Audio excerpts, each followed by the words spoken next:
सुप्रभातम सुप्रभातम सुप्रभातम। आज की ताजा खबर में आप सभी का बहुत बहुत बहुत स्वागत है। वर्ल्ड इकोनॉमी के साथ ही इस एपिसोड की शुरुआत मैं करने वाला हूं। वर्ल्ड इकोनॉमी में यूएस डॉलर के बारे में पहले बात करेंगे। US dollar is at 2 month high level. So currently अगर यूएस डॉलर इंडेक्स की हम बात करते हैं, so that particular index is at 103.25। So 2 महीने के हाईएस्ट लेवल पे ये नंबर फिर से एक बार जा चुका है। What is the reason behind that?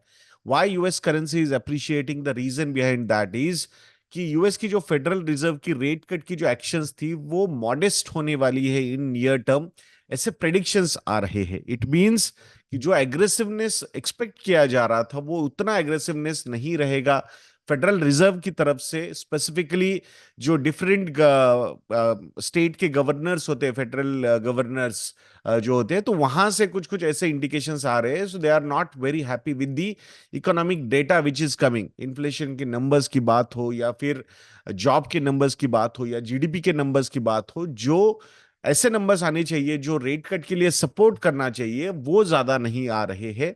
So that is the reason why कि वहां पे थोड़े से डिफरेंट ओपिनियंस फॉर्म होते हुए दिख रहे हैं।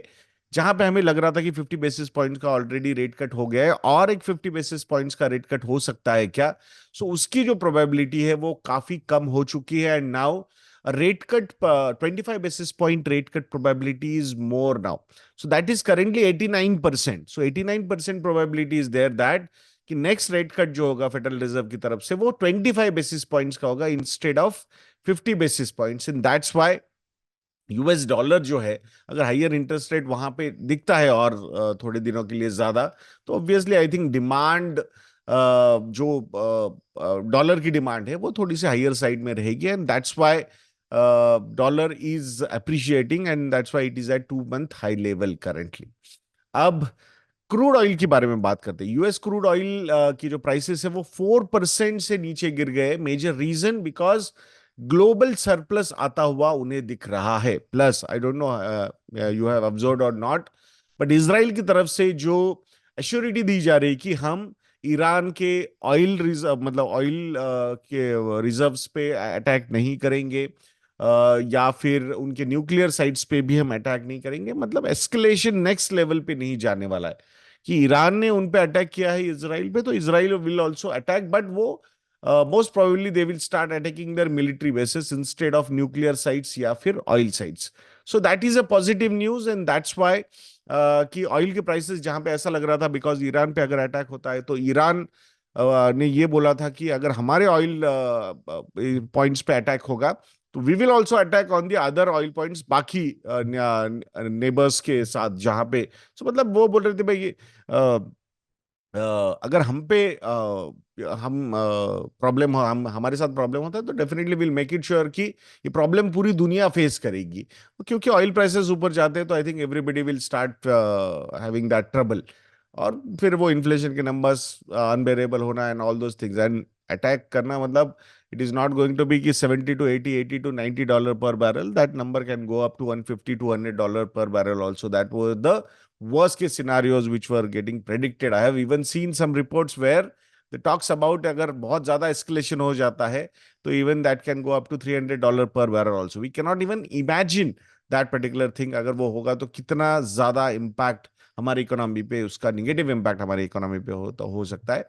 So hopefully I think that particular situation should not arise. Next news जो है वो है जर्मन ऑटोमोटिव मेकर्स की तरफ से बीएमडब्ल्यू मर्सिडीज के सेल्स जो है वो ड्रॉप हो रहे हैं, और स्पेसिफिकली फ्रॉम द मार्केट जो उनका अच्छा खासा रिवेन्यू शेयर जहां से आता है वो है चाइना मार्केट। तो चाइना मार्केट में ऑलरेडी हमने देखा है कि Chinese economy is not doing that well. बहुत ही ज्यादा एक पेसिमिज्म है वहां पे कंजम्पशन के पॉइंट ऑफ व्यू से अगर हम बात करते हैं। और प्लस जो डोमेस्टिक प्लेयर्स है चाइना के वो कंपटीशन बहुत ज्यादा बढ़ा रहे हैं, स्पेसिफिकली ईवी मार्केट में। सो ईवी मार्केट में जहां पे ऐसा माना जा रहा था कि बहुत ज्यादा स्कोप है, वहां के नंबर्स तो ग्रोथ के अच्छे खासे होने चाहिए compare to the IC engine market. तो वो भी वहां नहीं हो रहा है। मर्सिडीज में के तो ईवी के सेल्स नंबर्स एक्चुअली निगेटिव नीचे गए, 31% का ड्रॉप है बैटरी इलेक्ट्रिक व्हीकल्स के सेल्स में for Mercedes. BMW the number has gone up by 10%। But जो लोकल प्लेयर्स है चाइना के, वो काफी ज्यादा कंपटीशन वहां पे दे रहे हैं। प्लस यूरोपियन यूनियन ने जो चाइनीज इलेक्ट्रिक व्हीकल्स पे जो टैरिफ्स लगाए हैं, वो अब चाइना भी बोल रहा है कि there will be a retaliation on the other German car maker specifically, मतलब मर्सिडीज हो, BMW हो, जिसको काफी अच्छी डिमांड है चाइना में। वहां पे उन्होंने भी ये बोला है कि ये रिटेलिएशन होगा, we will also increase the tariffs on the cars which are coming from the European Union. या फिर स्पेसिफिकली अगर हम देखते हैं तो definitely I think major share is from the German car makers like Mercedes, BMW। तो उसका ये इम्पैक्ट हो सकता है, तो वो अगर बढ़ाते हैं। वॉक्सवैगन की अगर बात करते हैं तो उन्होंने भी कॉस्ट कटिंग के काफी ज्यादा मेजर्स लिए हैं। They are considering plant closures also in the Germany for the first time. So यहाँ ऑटो इंडस्ट्री जो है वो they are definitely going through painful phase. एक तो ये शिफ्ट भी है IC engine to electric vehicle का, but plus competition from Chinese makers जो है, that is actually disrupting the market to the next level. अब इंडियन इकोनॉमी के बारे में बात करेंगे। सो इंडियन इकोनॉमी में रेट कट के बारे में बात करते हैं।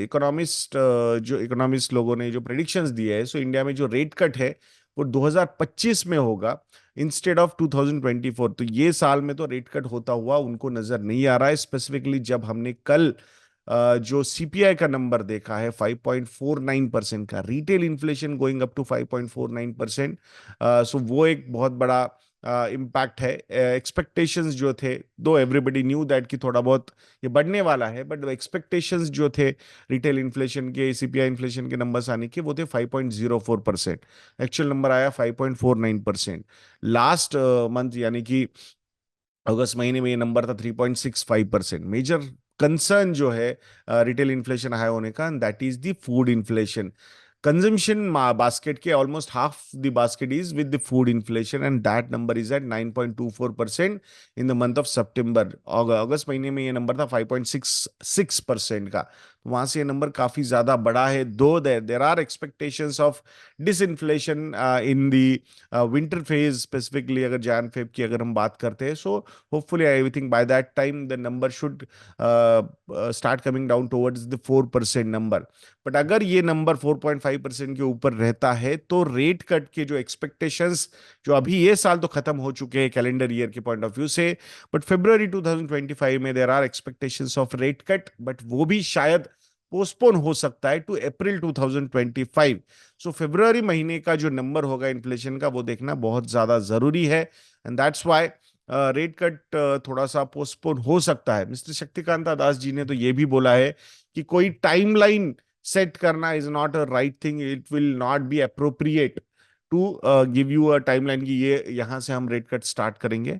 सो I think that is also adding some kind of pressure on the yields. So वो उसके लिए I think we will have to be watchful. और रेपो रेट का नीचे आना बहुत ज्यादा जरूरी है for next leg of consumption kick off होने के लिए।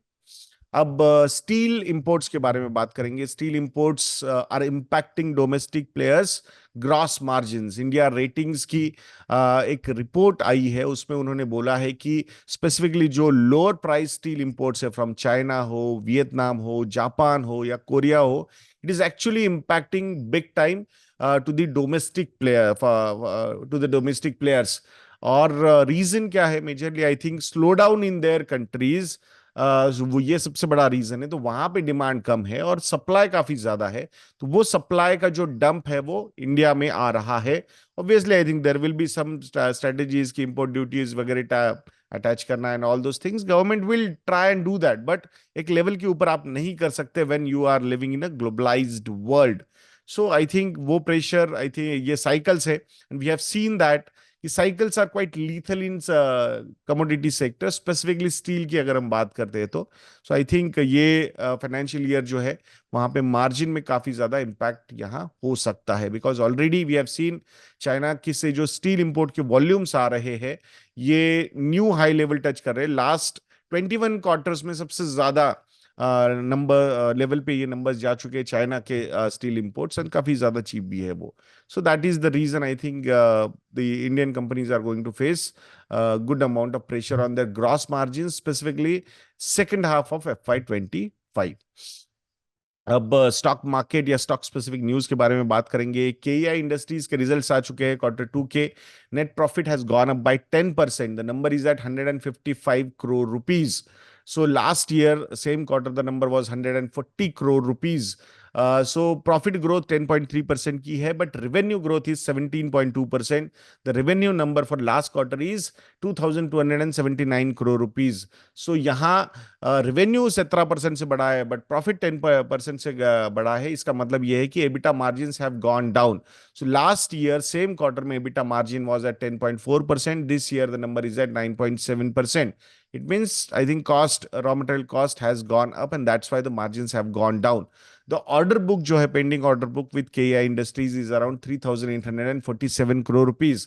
And जब मतलब हमने बोला है कि I think whenever we are listening to any results या फिर मैनेजमेंट अनाउंसमेंट्स, तो एक नंबर तो हमें एक अनाउंसमेंट तो हमेशा दिख रही है, and that is QIP, qualified institutional placement. यहाँ उन्होंने they are planning to raise 2,000 crore rupees through QIP, though there is pending shareholder approval and regulatory clearances. But I think I don't think कि ऐसा कोई problem होगा, and they will also raise the money. So I think money raising, so typical bull market का ये phase होता है कि जहां पे we have seen, even you are seeing that Hyundai का भी IPO आया है. Though the response is not that great on the first day. 18% ही सब्सक्राइब हुआ है, बट इंस्टीट्यूशनल इन्वेस्टर्स ने ऑलरेडी कमिटमेंट दे चुकी है ऑलमोस्ट 8,000 crore रुपीज की. ब्लैक रॉक ने किया है, मॉर्गन स्टैनले, इन दोनों ने मिलके ही ऑलमोस्ट $989 million वहां पे एलोकेट किए. तो I think there is a good amount of demand, and the supply is getting created. So that's how I think rationality in the valuations will come over the period. अब बात करते हैं HDFC AMC की. HDFC AMC के भी numbers आ चुके हैं quarter 2 के. Net profit has gone up by 32%. The number is at 577 crore rupees. Last year same quarter the number was 437 crore rupees. तो यहाँ पे अच्छा खासा ये नंबर बढ़ा है. So thanks to the AUM, मतलब ये टोटल इनकम जो बढ़ा है तो 38% से बढ़ा है to 1,058 crore rupees. Last year same quarter the number was at 765 crore rupees. Expenses भी यहाँ पे बढ़े. Other expenses have gone up by 87, has gone up to 87 crore rupees compared to last year's 67 crore rupees. What is the reason for the other expenditure to go up? New fund offers आए तो obviously वहां पे commission ज्यादा देने पड़ते हैं. KYC expenses related to mutual fund investor, CSR expenses, technology investments वगैरह कुछ कुछ चीजें और ज्यादा हुई है. That's why other expenses has gone up by 20 crore. AUM की अगर हम बात करते हैं तो assets under management of HDFC AMC have surged by 47%. Currently HDFC AMC के पास 7.69 लाख crore रुपीस के एसेट्स अंडर मैनेजमेंट है. एक्टिवली मैनेज्ड इक्विटी AUM जो है वो 62% से बढ़ा है. मतलब एक्टिवली मैनेज फंड्स में एक्सपेंस रेशियो ज्यादा चार्ज होता है. फंड मैनेजर्स के स्किल्स पे सारी चीजें होती है, एंड दैट्स व्हाई नॉर्मली जब AMC में आप किसी भी AMC का AUM देखते हो तो एक्टिवली मैनेज्ड AUM पे ज्यादा आपने ध्यान रखना चाहिए, because that is the major earning source. So that particular AUM has gone up by 62%.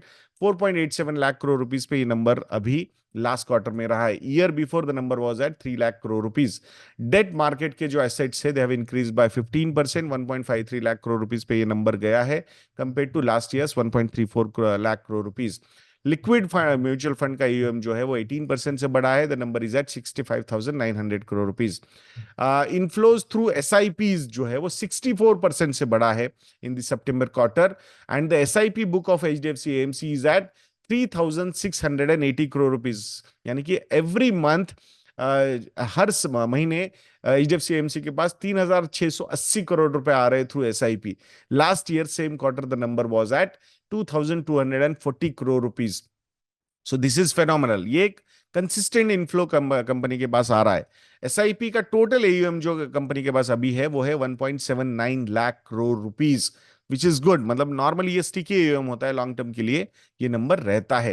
Mutual HDFC AMC के पास ऑलमोस्ट 90,000 एम्पैनल्ड डिस्ट्रीब्यूशन पार्टनर्स है, जिसमें mutual fund, individual mutual fund distributors भी आते हैं, नेशनल डिस्ट्रीब्यूटर्स भी आते हैं, बैंक्स भी आते हैं. सो ये है सर्विस जो है 225 ब्रांचेस के थ्रू ये कंपनी दे रही है, और इंडिया में 175 सॉरी B30 लोकेशंस जो एरियाज में 175 लोकेशंस कंपनी के पास है, तो trying to reach in the smaller markets also. HDFC AMC के साथ साथ एचडीएफसी लाइफ के भी रिजल्ट्स आ चुके हैं। Net profit has gone up by 15% and the number is at 433 crore rupees. Value of new business जो है वो 17.1% से यहाँ पे ईयर ऑन ईयर बढ़ा है, and the number is at 938 crore rupees. What is VNB, value of new business? It represents the present value of all future profits to the shareholders at the time of writing a new business contract. So that's why VNB is very important. मतलब कि share holder को क्या मिलेगा अगर नया business company के पास आता है, तो उसके फ्यूचर, उसमें से जो फ्यूचर प्रॉफिट्स निकलेंगे उसका प्रेजेंट वैल्यू वो क्या कैलकुलेट करते हैं, that's how the number is presented. So though the margin, VNB का जो मार्जिन है, it has decrease from 26.3% to 24.3%। The new business premium की अगर हम बात करते हैं, so that has gone up by 14.03%। The number is at 8,097 crore rupees. Annualise premium equivalent that is AP जो है वो 26.7% से ईयर ऑन ईयर यहाँ पे इंक्रीज हुआ है, and the number is at 3,858 crore rupees. So the solvency ratio जो है कंपनी का, which is also very much important number, so Q2 FY25 के लिए ये नंबर 181% रहा है। लास्ट ईयर सेम क्वार्टर में ये नंबर 194% था। Major reason behind that, because company ने 1,000 करोड़ रुपए के नॉन कन्वर्टिबल डिबेंचर्स भी उस वक्त पे लाए थे, so that was the reason it has gone up. थोड़ा बहुत अभी मतलब I think business requirements, capital infusion and all those things, businesses में जो है, तो that has taken this number down, but it is still at a very good level. Persistency ratio जो है, यानी कि 13 महीने के बाद, 13 मंथ का जो परसिस्टेंसी रेशियो है, मतलब 13 महीने के बाद भी पॉलिसी कंटिन्यू हो रही है, ये 88% का है, which has gone up from 86% to 88% in 1 years time. And 61st month, यानी कि 61st मंथ के बाद भी पॉलिसी कंटिन्यू हो रही है, इसका जो परसिस्टेंसी रेशियो है वो 60% का है। Last year same quarter the number was eight 53%, मतलब 5 साल के बाद भी यहाँ पे पॉलिसी कंटिन्यू की जा रही है। कंपनी के लिए ये काफी अच्छी न्यूज है।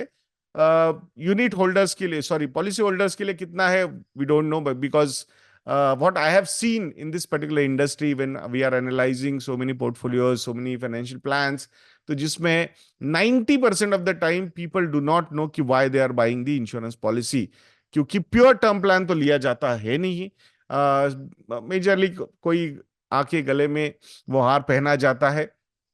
सो आई थिंक यहाँ पे बहुत ज्यादा इन्वेस्टर एजुकेशन होने की जरूरत लगती है, बट कब होगा, कैसे होगा, that God only knows. Next news is regarding Bank of Maharashtra. Bank of Maharashtra के Q2 के रिजल्ट्स आ चुके हैं। Profit has gone up by 44%। The number is at 1,327 crore rupees. Bank of Maharashtra has reported 44% increase in net profit. So last year same quarter the number was 920 crore rupees, वहां से ये 44% से बढ़ा है। Total income जो है वो 6,809 crore rupees की रही है इन Q2। Last year the number was eight 5,736 crore rupees, तो ऑलमोस्ट 20% से टोटल इनकम भी यहाँ पे बढ़ा है। नेट इंटरेस्ट मार्जिन जो है वो अमंग 12 पब्लिक सेक्टर बैंक्स, 12 से पब्लिक सेक्टर बैंक्स में सबसे ज्यादा नेट इंटरेस्ट मार्जिन अगर किसी का है तो वो है बैंक ऑफ महाराष्ट्र का। The number is at 3.98%। Last year same quarter the number was at 3.88%। Last quarter the number was at 3.97%। So ये फाइनेंशियल ईयर का जो टारगेट है बैंक का, एनआईएम का, वो है 3.75 to 3.85%। So I think on right track. पूरे साल का जो प्रॉफिट का गाइडेंस दिया है कंपनी ने वो 5,000 करोड़ रुपए का है। ऑलरेडी उन्होंने 2 क्वार्टर में तो 2,500 करोड़ रुपए का प्रॉफिट कमा चुकी है कंपनी। नेट एनआईएम्स के साथ साथ जो एसेट क्वालिटी है वो भी काफी अच्छी है। The asset quality has improved for gross NPAs जो है वो डिक्रीज हुए to 1.84%। Last year same quarter the number was at 2.19%। Net NPAs जो है वो भी 0.2% से यहाँ पे गिरे हैं, and the current number is at 0.23%. So all these numbers are really good. Provision coverage ratio की अगर हम बात करते हैं, so that number has slightly decrease to 98.31% compare to 98.40% last year. Managing director जो है वो मिस्टर निधु सक्सेना जी, तो उन्होंने बोला है कि एनआईएम्स जो है उस पर हमारा काफी फोकस है, and we will try and maintain these levels in the NIM category. So hopefully, I think worst is over for the PSU banks, at least from the asset quality point of view. Everybody is focusing on the growth, business growth. So obviously there will be some challenges. NPA cycles repeat होती है, तो we'll have to be watchful. So जो season start हुआ है banking results का, उसमें PSUs ने अगर अच्छे नंबर्स दिए हैं, so hopefully I think private sector will also start performing that well. Next news is regarding PVR Inox Q2 FY24 25 के results आ चुके हैं, and the numbers are not good. There is a loss of 11.8 crore rupees. The expectation of a profit was there. The analysts were expecting a profit of around 13 to 14 crore rupees, but actually यहाँ पे loss हुआ है. So major reason I think revenue he decrease हुआ है by 19%. I think movie ticket sales are falling by 25%. Food and beverages sales are down by 18%.